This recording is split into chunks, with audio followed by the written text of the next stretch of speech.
जय हिंद प्यारे साथियों, कैसे हो आप सब? बिल्कुल मस्त होंगे। Unique study with Ajay YouTube channel पर आप सभी का बहुत बहुत स्वागत है। और हमारा फॉल्सीज का टॉपिक चल रहा था, फॉल्सी का, जिसमें हमने आपको टोटल 6 फॉल्सी पढ़ा दी थी और 6 की 6 आपको बहुत अच्छे से समझ में आ गई होंगी। यदि उन 6 फॉल्सी में कोई भी चीज़ आपको समझ में नहीं आई तो आप प्लीज़ व्हाट्सएप पर मैसेज करके ज़रूर पूछें। मैं 100% आपका रिप्लाई दूंगा। 100% जो आपकी समस्या है उसको समाधान करूंगा। ठीक है, मैं 24 × 7 आपके लिए अवेलेबल हूँ। बस क्वेश्चन आप पुटअप करो, आंसर मैं 100% दूंगा, आपको 100% सेटिस्फाई करूंगा। लेकिन क्वेश्चन तो आपको ही पुटअप करना होगा। ये तो है नहीं कि चलो मैं मेरे मन से कोई क्वेश्चन बना के पूछ लूँ आपसे। एड इग्नोरेटिव फॉल्सी क्या होता है? ये फॉल्सी का 7वां प्रकार है। देखो यहाँ पर शब्द को पढ़ो सबसे पहले। इग्नोरेटम, यहाँ पर इग्नोर शब्द है, इग्नोर। ठीक है, यहाँ पर कहीं ना कहीं ये जो हम समझेंगे तो इसमें आपको इग्नोर की भावना नजर आएगी। कहीं ना कहीं आपको 100% इग्नोर करने की भावना नजर आएगी। आपका निष्कर्ष सही होना चाहिए क्योंकि इसके खिलाफ कोई सबूत नहीं है। आपका जो निष्कर्ष है वो 100% ठीक होना चाहिए क्योंकि आपके निष्कर्ष के खिलाफ कोई भी सबूत नहीं है। आपका निष्कर्ष 100% ठीक होना चाहिए। क्यों ठीक होना चाहिए? क्योंकि आपके खिलाफ कोई भी सबूत नहीं है। मतलब आपकी जो बात है उसको हम किसी भी हालात में इग्नोर नहीं कर सकते क्योंकि आपकी बात को इग्नोर करने के लिए हमारे पास कोई भी सबूत नहीं है। हम इसको इस तरीके से भी याद कर सकते हैं। ठीक है, पेपर लैंग्वेज है ये। पेपर में इस लैंग्वेज से क्वेश्चन आएगा। आपका निष्कर्ष सही होना चाहिए क्योंकि इसके खिलाफ कोई सबूत नहीं है। आप जो भी बात बोल रहे हो उस बात को आपको 100% मानना चाहिए क्योंकि ऐसा कोई भी पॉइंट नहीं है जिसके बेस पर आप अपनी बात को इग्नोर कर सकें। ठीक है, तो आपको अपनी बात को 100% ठीक मानना चाहिए, उसे बिल्कुल भी इग्नोर नहीं करना चाहिए क्योंकि आपके पास ऐसा कोई सबूत नहीं है जिसके बेस पर आप अपनी बात को इग्नोर कर सको। अब मैं इसका एक प्यारा सा एग्जाम्पल देता हूं। देखो, सबसे पहले तो मैं एक वैसे एग्जाम्पल बना के बताता हूं आपको मैं। उसने अभी तक ना नहीं बोला, इसलिए हमें उसमें दिलचस्पी रखनी चाहिए। अभी तक उसने ना नहीं बोला, इसलिए हमें उसमें दिलचस्पी रखनी चाहिए।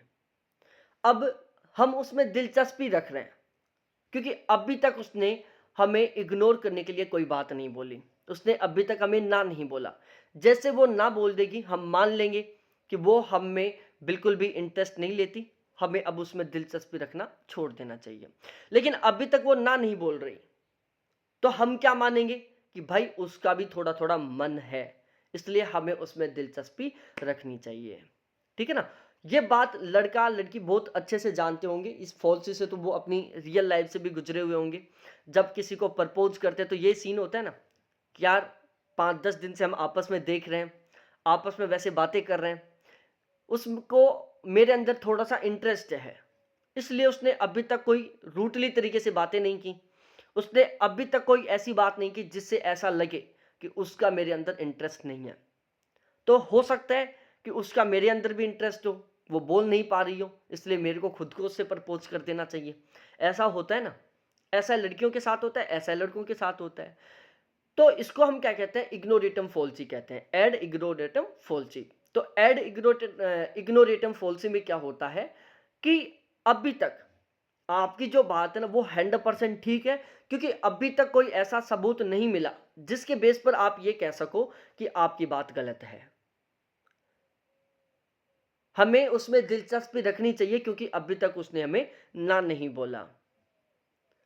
तो हम अपनी बात को ठीक रख रहे हैं, दिलचस्पी रख रहे हैं उसमें। क्यों रख रहे हैं? क्योंकि हमें अभी तक कोई ऐसी बात नहीं पता चली, हमें अभी तक कोई ऐसा सबूत नहीं मिला जिसके बेस पर हम अपनी बात को इग्नोर कर सकें। मतलब उसने अभी तक हमें ना नहीं बोला है। जैसे वो ना बोलेगी तुरंत हम इग्नोर करना शुरू कर देंगे। दूसरा, मैं जो सोच रहा हूं वो बिल्कुल ठीक है क्योंकि अभी तक किसी ने कोई कंप्लेंट नहीं की। किसी ने कोई कंप्लेंट नहीं की, इसलिए मैं जो सोच रहा हूं वो बिल्कुल सब ठीक है। तो मैं जो सोच रहा हूं वो बिल्कुल ठीक है। क्यों? क्योंकि अभी तक किसी ने कोई कंप्लेंट नहीं की। जैसे कोई कंप्लेंट करेगा हम सोचना बंद कर देंगे। तो यहां पर भी क्या हो रहा है कि जो हम बातें सोच रहे हैं वो बिल्कुल ठीक है। क्यों ठीक है? क्योंकि उसको इग्नोर करने के लिए हमें कोई सबूत नहीं मिल रहा। किसी ने कोई कंप्लेन नहीं की, कोई सबूत नहीं मिल रहा। जैसे कोई कंप्लेन कर देगा, हमें सबूत मिल जाएगा कि अब हमें इस बात को बंद कर देना चाहिए, सोचने को बंद कर देना चाहिए, हम बंद कर देंगे। तो ये है मेरे प्यारे साथियों इग्नोरेटम फॉल्सी। अब हम पेटिटियो प्रिंसिपल के बारे में बात करते हैं। इसमें किसी तर्क वाक्य के समकक्ष तर्क वाक्यों से निष्कर्ष को सिद्ध करने का प्रयत्न किया जाता है। एक बार मैं समझाता हूं, पढ़ता हूं, फिर आपको समझाऊंगा, साथ के साथ आप भी पढ़ो। इसमें किसी तर्क वाक्य के समकक्ष, समकक्ष का मतलब होता है समान, उसी तरीके का तर्क वाक्य से निष्कर्ष को सिद्ध करने का प्रयास किया जाता है। मतलब एक तर्क वाक्य को दूसरे तर्क वाक्य के आधार पर सिद्ध किया जाता है। लेकिन वो जो दोनों तर्क वाक्य वो कैसे हैं? बिल्कुल एक समान है, एक कक्षा जैसे हैं।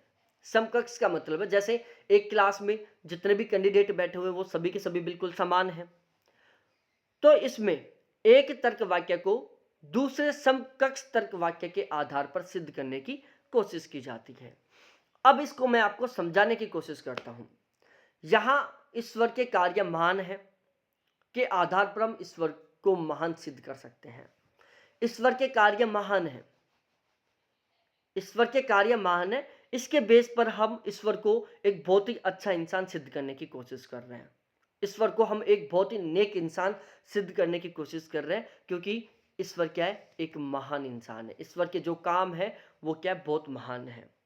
ईश्वर के कार्य महान है के आधार पर हम ईश्वर को महान सिद्ध करने की कोशिश कर रहे हैं। इसमें हम एक तर्क वाक्य, इसके बेस पर हम दूसरे तर्क वाक्य इसको सिद्ध करने की कोशिश कर रहे हैं। दोबारा मैं समझा रहा हूं, देखो यहां ईश्वर के कार्य महान है के आधार पर ईश्वर को महान सिद्ध किया गया है। भाई ईश्वर के कार्य महान है, ये एक तर्क वाक्य है, इसी के आधार पर हम ईश्वर को महान सिद्ध कर रहे हैं। तो जब एक तर्क वाक्य के आधार पर दूसरे तर्क वाक्य को सिद्ध घोषित किया जा रहा है, तो उस स्थिति को हम क्या कहते हैं? पेटिट्यूट प्रिंसिपल फॉल्सी कहते हैं। तो ये आप अच्छे से याद कर लो। फॉल्सी ऑफ ट्रेवल रीजन, ध्वनि अस्थायी है क्योंकि यह श्रव्य है। यहां पर आपको बिल्कुल ही उल्टी तरीके से बातें देखने को मिलेंगी। भाई यहां पर ध्वनि को अस्थायी बताया जा रहा है, क्यों? क्योंकि वह श्रव्य है, वो सुनने वाली है, इसलिए वो अस्थायी है। यहाँ पर किसी तरीके का कोई ताल्लुक नहीं हो रहा। तो आप इसको ज़्यादा समझने की कोशिश मत करो, इसका डायरेक्टली एग्जाम्पल याद कर लो, ठीक है? क्योंकि इससे पहले की जो 6 नंबर तक की जो फॉल्सी थी, पहली, दूसरी, तीसरी, चौथी, पांचवी, छठी, वो बहुत महत्वपूर्ण फॉल्सी थी। उसके बाद की जो फॉल्सी बहुत ज़्यादा महत्वपूर्ण नहीं, लेकिन हमें पढ़ना चाहिए। ध्वनि अस्थायी है क्योंकि यह श्रव्य, ये फॉल्सी ऑफ ट्रेवल रीजन का एग्जाम्पल है। फॉल्सी ऑफ कॉन्ट्रोडक्टरी रीजन, ध्वनि स्थायी है क्योंकि यह जार की तरह ही उत्पाद है। ध्वनि स्थायी है क्योंकि यह जार की तरह उत्पाद है, ये फॉल्सी ऑफ कॉन्ट्रोडक्टरी रीजन का उदाहरण है। अब एक सबसे महत्वपूर्ण फॉल्सी है ये वाली, स्टोमैन फॉल्सी। स्टोमैन फॉल्सी, इसको आपको सही ढंग से समझना है, सही ढंग से पढ़ना है, क्योंकि यहां से क्वेश्चन बनता है।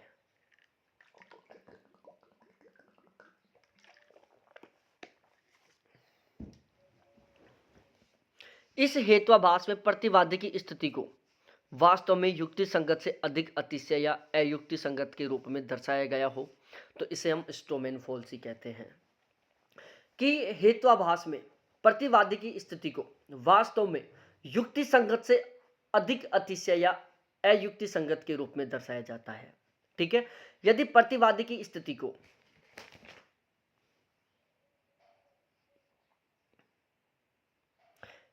चलो आप यहां पर, मैं एक क्लोज क्वेश्चन पूछ रहा हूं आपसे यहां पर, और उसका आपको आंसर देना है।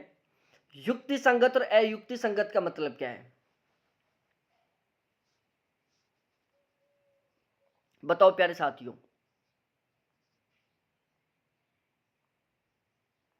मैं कोई काम करता हूं, तब तक आप ये बताओ युक्ति संगत का अर्थ क्या होता है?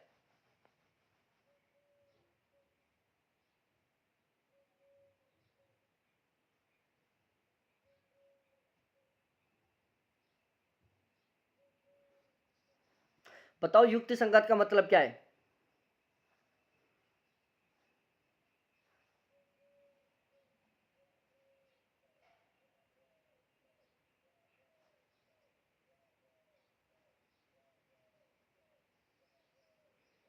बताओ, चलो अतिशय का मतलब बता दो, कुछ तो बताओ।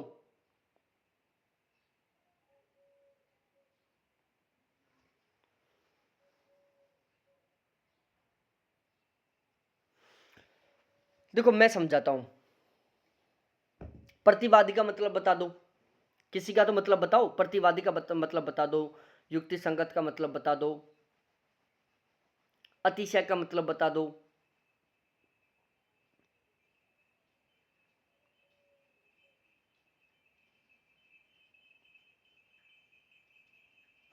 देखो यहां पर मैं सभी का अर्थ बताता हूं। प्रतिवादी का मतलब होता है, एक तरीके से हम जवाब देने वाला कह सकते हैं। आपने कोई बात बोली, आपकी बात का कोई जो रेस्पॉन्स दे रहा है उसको हम प्रतिवादी कहेंगे, जिसको हम रेस्पॉन्सर बोल सकते हैं, जवाब देने वाला। वो तो हो गया प्रतिवादी, रेस्पॉन्स देने वाला। युक्ति संगत का मतलब क्या है? आपने कोई बात बोली और आपने अपनी बात को सिद्ध करने के लिए एक वैलिड रीजन बता दिया। तो ये जो आपका प्रोसेस है कि आपने जो बात बोली और आपने अपनी बात को सही सिद्ध करने के लिए जो वैलिड रीजन बताया है, तो उस वैलिड रीजन को हम क्या कहेंगे? युक्ति संगत रीजन बोलेंगे।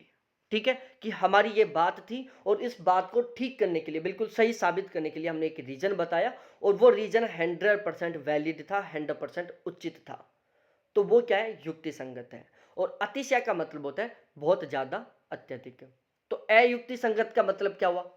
अयुक्ति संगत का मतलब हुआ कि आपने जो बात बोली, लेकिन आपने अपनी बात को एक ठीक वैलिड रीजन से सेटिस्फाई नहीं कर पाए। आपने कोई बात बोली लेकिन आपने अपनी बात को एक वैलिड रीजन से सेटिस्फाई नहीं किया।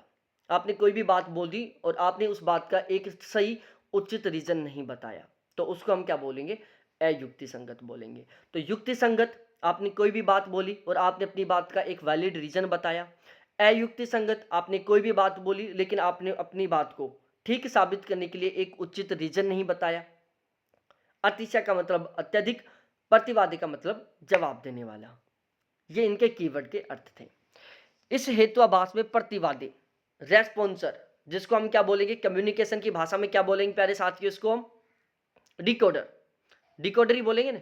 डिकोडर की स्थिति को वास्तव में युक्ति संगत से अधिक या अयुक्ति संगत के रूप में दर्शाया जाता है। ठीक है, इसमें जो डिकोडर है उसकी स्थिति को या तो युक्ति संगत से बहुत ही ज्यादा दिखाया जा रहा है या फिर अयुक्ति संगत रूप में दिखाया जा रहा है, तो उसको हम क्या कहेंगे प्यारे साथियों? स्टोमैन फॉल्सी कहेंगे। कि इसमें जो डिकोडर है उसकी स्थिति को या तो एक वैलिड रीजन देने वाला दिखाया जा रहा है या फिर एक अवैलिड रीजन देने वाला दिखाया जा रहा है।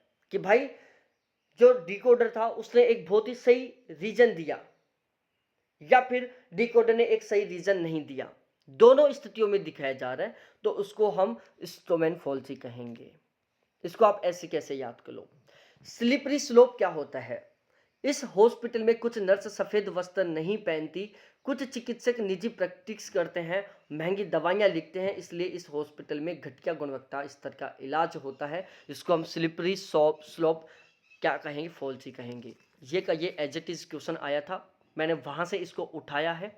ठीक है, तो आप इस एग्जाम्पल को याद कर लो। यहाँ पर एक बार क्वेश्चन पूछा है ऐसा, बस 2019 में पूछा था, उसके बाद कभी नहीं। 2020 में, सॉरी 19 में नहीं, 20 में पूछा था। ठीक है, तो इस हॉस्पिटल में कुछ नर्स सफेद वस्त्र नहीं पहनती, कुछ चिकित्सक निजी प्रैक्टिस करते हैं, महंगी दवाइयां लिखते हैं, इसलिए इस हॉस्पिटल में घटिया क्वालिटी का उपचार होता है। इसको हम स्लिपरी स्लोप फॉल्सी कहेंगे। उसके बाद आ जाता है निगमनात्मक हेतुआभास।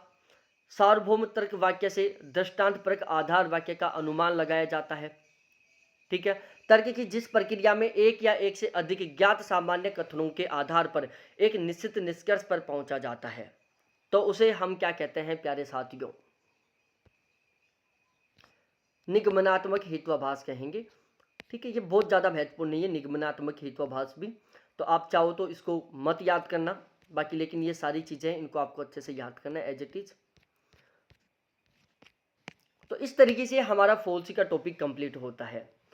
अब हम फॉल्सी के बाद आगे स्टार्ट करते हैं प्यारे साथियों धर्म के बारे में। ये भी बहुत महत्वपूर्ण टॉपिक है, बहुत लंबा टॉपिक है, इसको हम पढ़ेंगे यहाँ पर। तो अब आपको बताना है कि फॉल्सी आपको अच्छे से समझ में आया कि नहीं आया। आज हमने जो फॉल्सी पढ़ा है बहुत ज़्यादा महत्वपूर्ण फॉल्सी नहीं है, लेकिन हमें पता होना चाहिए, क्योंकि आज की जो फॉल्सी थी यहाँ से डायरेक्टली एग्जाम्पल बनाकर क्वेश्चन पूछेगा वो, लेकिन ध्यान रखना बहुत डिफिकल्ट लेवल से नहीं पूछेगा यहाँ पर, क्योंकि जब आप गूगल पर भी सर्च करोगे तो ये जो आज हमने फॉल्सी पढ़ा है इनके बारे में बहुत डिटेल से आपको कहीं पर देखने को नहीं मिलेगा। फिलोसफी की आपको बुक नहीं मिलेंगी इजी वे में मार्केट में।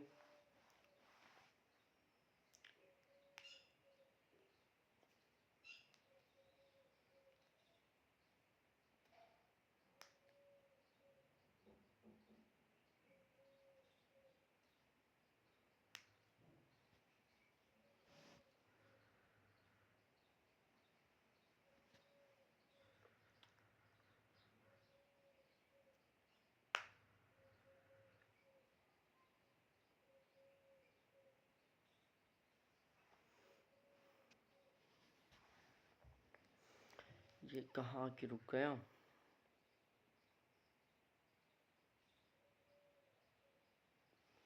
आज हम पढ़ते हैं धर्म के बारे में, ठीक है। और तो अब एक बार मैं आपको 2 मिनट का टाइम दे रहा हूँ प्यारे साथियों, मात्र 2 मिनट का टाइम आपके पास। एक बार जितनी भी फॉल्सी मैंने पढ़ाई है इन सभी को आप एक बार रिवीजन कर लो। कोई भी डाउट हो, कोई भी कन्फ्यूजन हो, आप ज़रूर पूछना कमेंट करके, क्योंकि जब तक आप पूछोगे नहीं तब तक मेरे को पता नहीं चलेगा, पूछना तो आपको ही पड़ेगा। तो मैं आपको पूरे 2 मिनट का समय दे रहा हूँ, जिसमें आपको मैं पूछने का, दोबारा से रिवीजन करने का मौका दे रहा हूँ। तो एक बार आप स्पीड से इसका रिवीजन करो,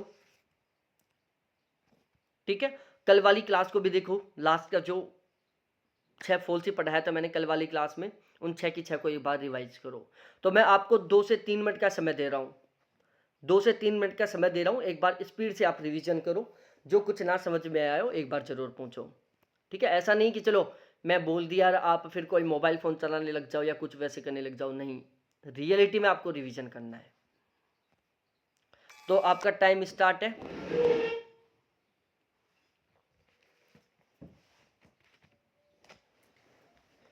मैं भी तब तक एक इंटरव्यू की बुक है वो पढ़ता रहता हूँ।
चलो अब हम अपनी क्लास की शुरुआत करते हैं आगे।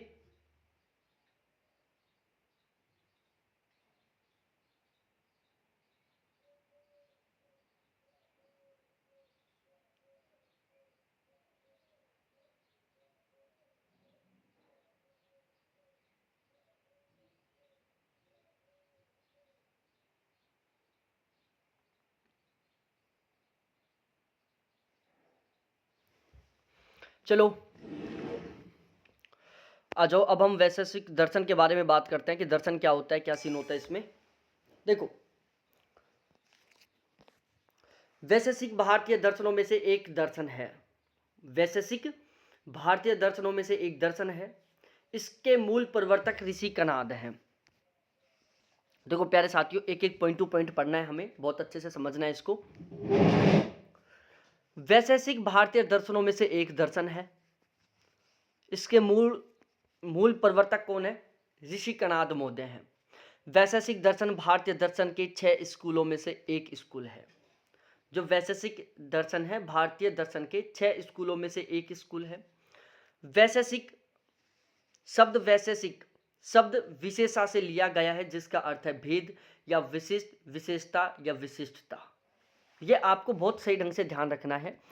जो वैशेषिक शब्द है वो विशेषा से लिया गया है, जिसका अर्थ होता है भेद करना, विशिष्ट, विशेषता या विशिष्टता। ठीक है, ये सारी चीजें आपको ध्यान रखना है। तो जो वैशेषिक शब्द है वो विशेषा शब्द से लिया गया है। वैशेषिक बहुवचन यथार्थवाद की एक प्रणाली है। यह भौतिकी और तत्व मीमांसा की प्रणाली है और अनुभव की सभी वस्तुओं को 6 भागों में वर्गीकृत करती है। तो अब आपको देखो, ये वाली जो लाइनें हैं ये बहुत महत्वपूर्ण है, इसको याद करना है। वैशेषिक बहुवचन यथार्थवाद की एक प्रणाली है। यह भौतिकी और तत्व मीमांसा की एक प्रणाली है। इन दोनों को याद कर लो, फिर इनको आप मत याद करो। ठीक है, अब जो वैशेषिक है उसको टोटल 6 भागों में वर्गीकृत किया गया है। अब इसके जो 6 भाग है इनको आपको याद करना है। पहला है द्रव, दूसरा है गुण, तीसरा है क्रम, चौथा है सामान्य, पांचवा है विशेष और छठा है समवाय। तो वैशेषिक को टोटल 6 भागों में विभाजित किया गया अनुभव के आधार पर, जिसमें पहला द्रव है, दूसरा गुण है, तीसरा क्रम है, चौथा सामान्य है, पांचवा विशेष है और छठा समवाय है। तो ये 6 के 6 जो भाग हैं वैशेषिक के, ये आपको सही ढंग से याद करने हैं। 6 के 6 बिल्कुल क्रम से याद कर लो, ज़्यादा ठीक रहेगा, क्योंकि इनको क्रम से भी व्यवस्थित करवा लेता है वो। चाहे क्रम से मत याद करना, आप डायरेक्टली याद कर लेना, क्योंकि इनका कोई निश्चित क्रम नहीं है, ये ध्यान रखना सबसे मेन। इनका कोई निश्चित क्रम नहीं है, आप इनको ऐसे याद कर लो, द्रव, गुण, क्रम, सामान्य, विशेष और समवाय। कैसे भी कोई भी ट्रिक बनाकर इसको याद करो आप। 6 के 6 को याद करना है। वैशेषिक स्कूल आध्यात्मिक पदार्थों, आत्मा और भगवान की वास्तविकता और क्रम के नियम को स्वीकार करता है। जो वैशेषिक स्कूल है ना, वो आध्यात्मिकता को, जो आध्यात्मिक पदार्थ है। अब आध्यात्मिक का मतलब क्या है बताओ प्यारे साथियों, एक एक पॉइंट टू पॉइंट हम बात करें। आध्यात्मिक का मतलब क्या है ये बताओ आप, जो आध्यात्म से जुड़ा हुआ है।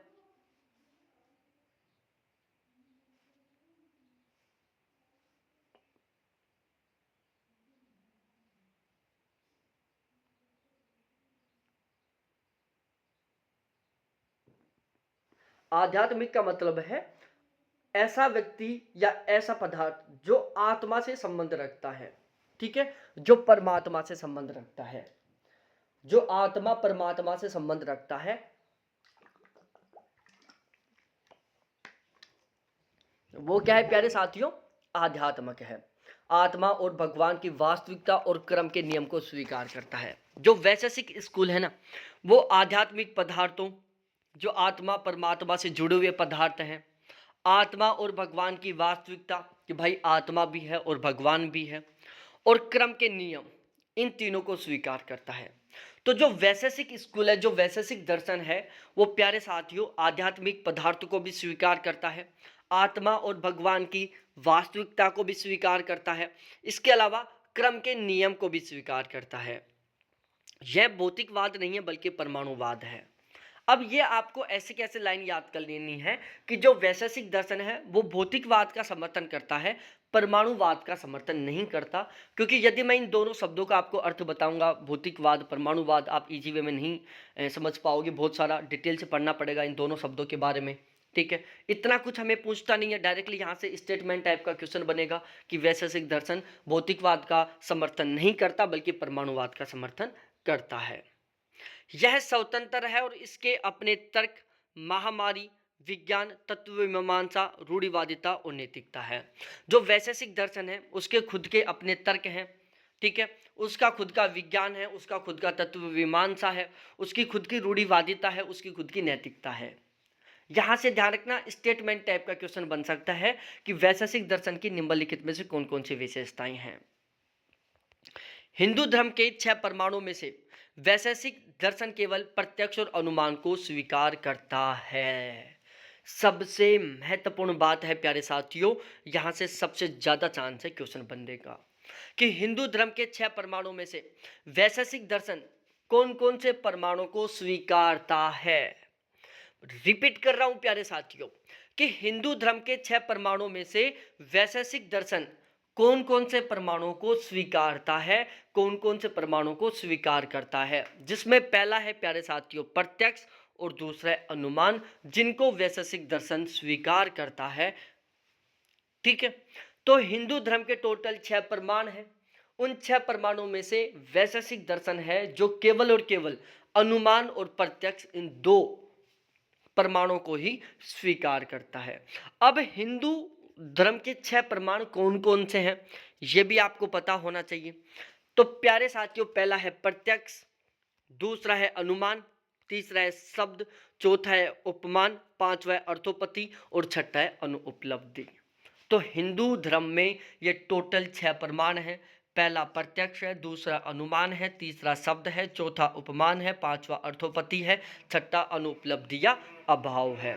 तो ये आपको 6 के 6 प्रमाणों के बारे में बहुत अच्छे से पता होना चाहिए कि हिंदू धर्म के टोटल 6 प्रमाण है, जिसमें पहला प्रत्यक्ष है, दूसरा अनुमान है, तीसरा शब्द है, चौथा उपमान है, पांचवा अर्थोपति है, छठा अनुपलब्धि या अभाव है। न्याय दर्शन केवल 4 प्रमाणों को मानता है। जो न्याय दर्शन है ना, हिंदू धर्म के अनुसार टोटल 6 प्रमाण है।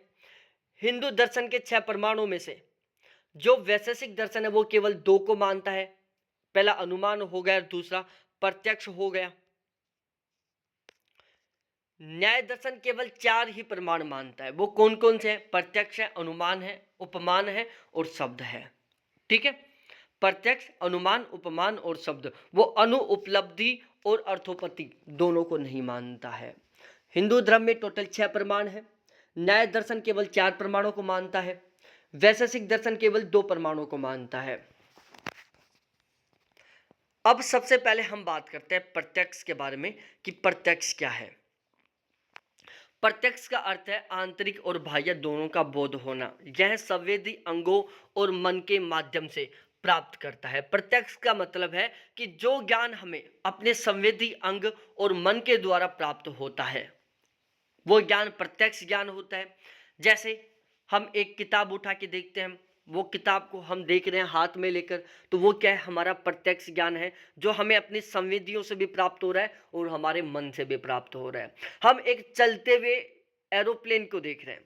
एक हम एरोप्लेन किताबों में पढ़े हैं, एक एरोप्लेन हमने मूवियों में देखा है, लेकिन एक एरोप्लेन हम रियल में देख रहे हैं जो एयरपोर्ट पर खड़ा हुआ है। तो जो एयरपोर्ट पर खड़ा हुआ जो हम एरोप्लेन देख रहे हैं वो हमारा प्रत्यक्ष ज्ञान है, जो क्योंकि वो हमें अपनी संवेदियों से भी प्राप्त हो रहा है, हमारे मन से भी प्राप्त हो रहा है। ये मैं पहले भी आपको पढ़ा चुका हूं प्यारे साथियों।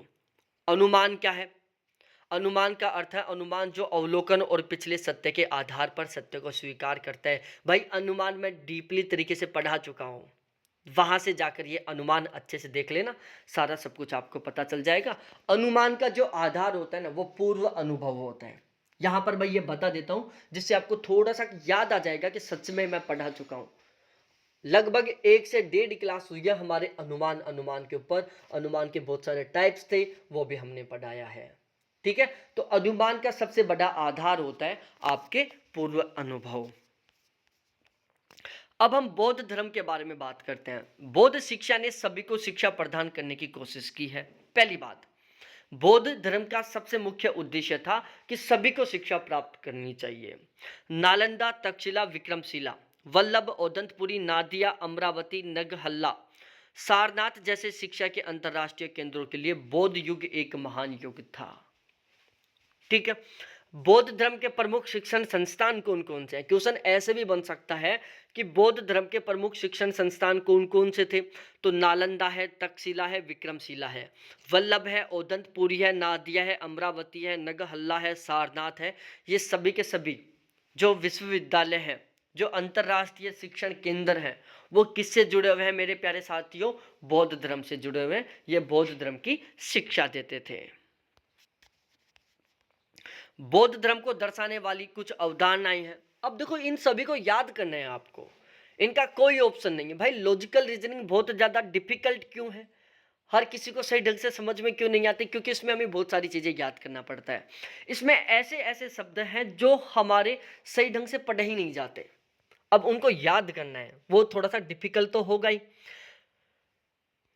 तो देखो, बौद्ध धर्म को दर्शाने वाली टोटल 6 अवधारणाएं। पहला वैभाषिक है, दूसरी पबजा है, तीसरा संस्कार है, चौथा सातवांतिक है, पांचवा सायदवाड़ा है, छठा अनेकांतवाद है।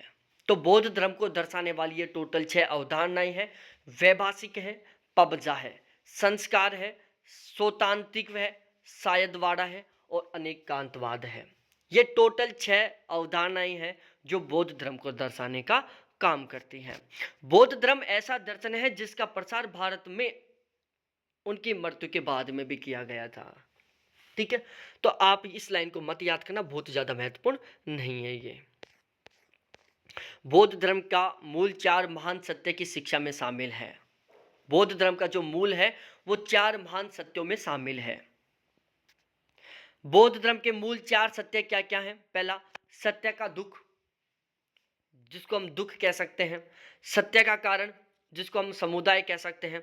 सत्य की समाप्ति, जिसको हम निरोध कह सकते हैं। सत्य का पथ, जिसको हम मार्ग कह सकते हैं। ठीक है, तो यहां से क्वेश्चन किस तरीके से भी बन सकता है, ध्यान रखना, मैं बताता हूं। बौद्ध धर्म के 4 मूल सत्य हैं, या बौद्ध धर्म के 4 महान सत्य कौन कौन से हैं?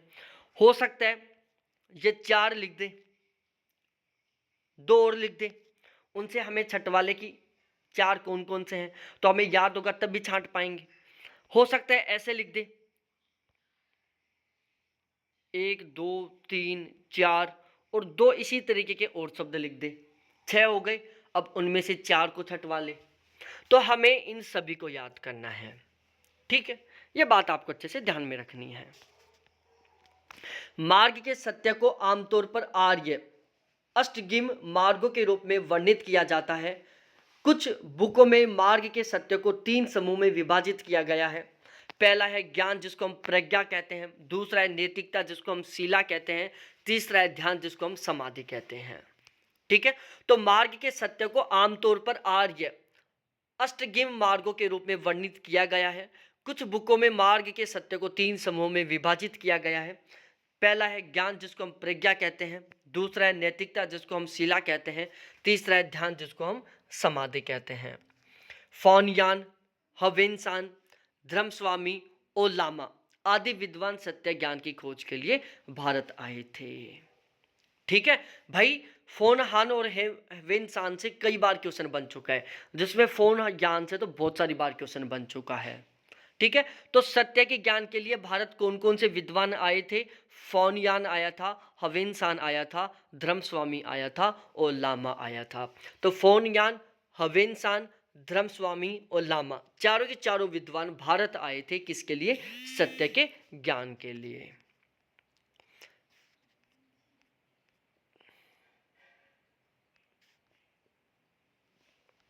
अब बौद्ध धर्म के कुल 4 मतों की बात की गई है।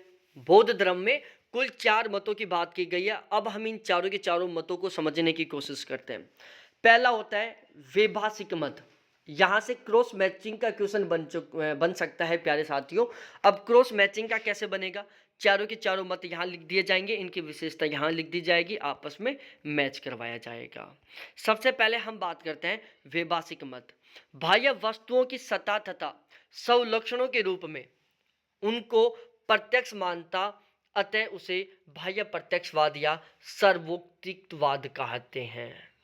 ठीक है, आप चाहो तो ऐसा लगता है आपको कि यार हम इसको अच्छे से याद कर सकते हैं, इनको हम अच्छे से याद कर सकते हैं, तो आप पढ़ लेना। आपको ऐसा लगता है कि यार हम बहुत अच्छे से याद नहीं कर सकते, इसको कंफ्यूज हो जाएंगे, तो आप इसको छोड़ भी देना प्यारे साथियों, क्योंकि यहां पर समझाने का कुछ नहीं है, याद करने का है।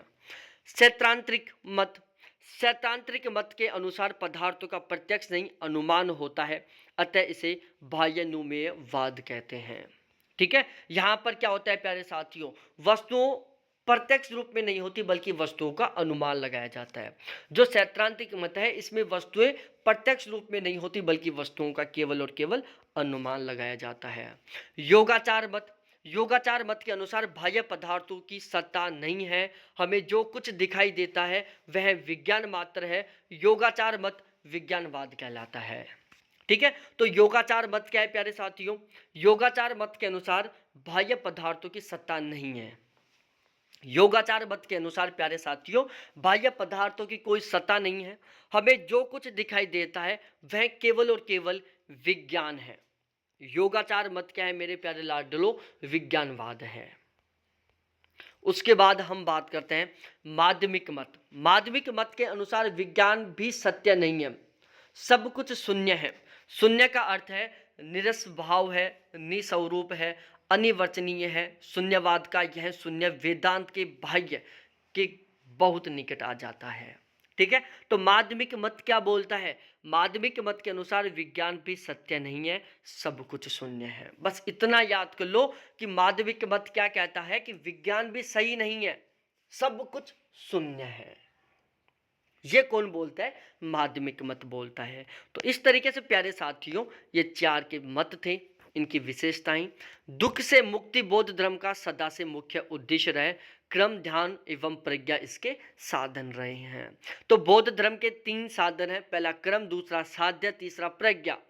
बौद्ध धर्म का मुख्य स्लोगन क्या है कि दुख से मुक्ति। बौद्ध धर्म का स्लोगन या बौद्ध धर्म का सबसे मुख्य उद्देश्य क्या रहा है, दुख से मुक्ति रहा है। बौद्ध धर्म के साधन 3 है, पहला क्रम है, दूसरा ध्यान है, तीसरा प्रज्ञा है। तो इस तरीके से प्यारे साथियों ये बौद्ध धर्म की बहुत महत्वपूर्ण बातें थी जिनके बारे में हमें पता होना चाहिए।